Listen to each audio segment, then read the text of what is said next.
మంచి ఆహారంతో పాటు కావాలి స్వచ్ఛమైన నీరు. అదే సనాతన్ జల్. వివరాలకు 8919763872. అచ్చంపేట మాజీ ఎమ్మెల్యే గువ్వల బాలరాజు బీఆర్ఎస్ పార్టీకి రాజీనామా చేసిన సంగతి తెలిసిందే. ఆయన తీసుకున్న ఈ నిర్ణయం తెలంగాణ రాజకీయాల్లో చర్చనీయాంశంగా మారింది. ఈ లేఖలో తాను బాధతోనే ఈ నిర్ణయం తీసుకున్నట్లు పేర్కొన్నారు. సులభంగా నిర్ణయం తీసుకోలేదని, పార్టీ పట్ల తనకు ఎప్పటికీ గౌరవం ఉంటుందని తెలిపారు. సుమారు 2 దశాబ్దాల పాటు పార్టీలో తనకు ఇచ్చిన గౌరవం, గుర్తింపుకు ఆయన కృతజ్ఞతలు తెలియజేశారు. అయితే బీఆర్ఎస్ పార్టీపై గువ్వల బాలరాజు షాకింగ్ కామెంట్స్ చేశారు.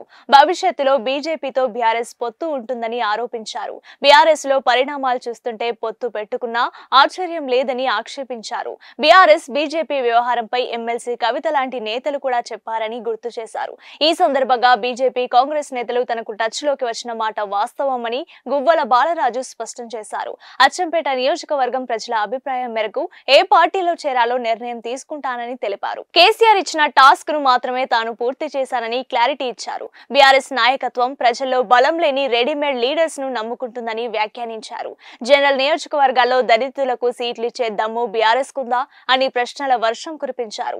ఏడాదిన్నర కాలంగా బీఆర్ఎస్ లో తనకు ప్రాధాన్యం తగ్గించారని గువ్వల బాలరాజు ఆవేదన వ్యక్తం చేశారు. గువ్వల బాలరాజు బీఆర్ఎస్ కార్యకర్తలతో మాట్లాడినట్లుగా ఓ ఫోన్ కాల్ వైరల్ అవుతుంది. ఈ ఫోన్ కాల్ లో ఏం మాట్లాడారంటే బీజేపీతో బీఆర్ఎస్ పొత్తు పెట్టుకుంటుందా లేదా విలీనం అవుతుందనే వార్తలు వస్తున్నాయి. అలాంటప్పుడు మన అభ్యర్థిత్వం ఎగిరిపోతుంది. గతంలో బీజేపీతో నేను పోరాటం చేశా.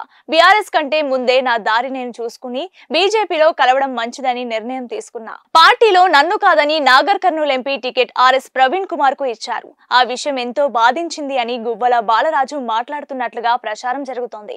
2014-2018 ఎన్నికల్లో అచ్చంపేట ఎమ్మెల్యేగా గెలుపొందిన బాలరాజు నాగర్ కర్నూల్ జిల్లా బీఆర్ఎస్ అధ్యక్షుడిగా కూడా పనిచేశారు. 2023 ఎన్నికల్లో ఓటమి తర్వాత ఆయన పార్టీ కార్యక్రమాలకు కొంత దూరంగా ఉంటూ వచ్చారు. గువ్వల బాలరాజు రాజీనామా బీఆర్ఎస్ కు మరో ఎదురు దెబ్బేనని చెప్పాలి. అది విషయం.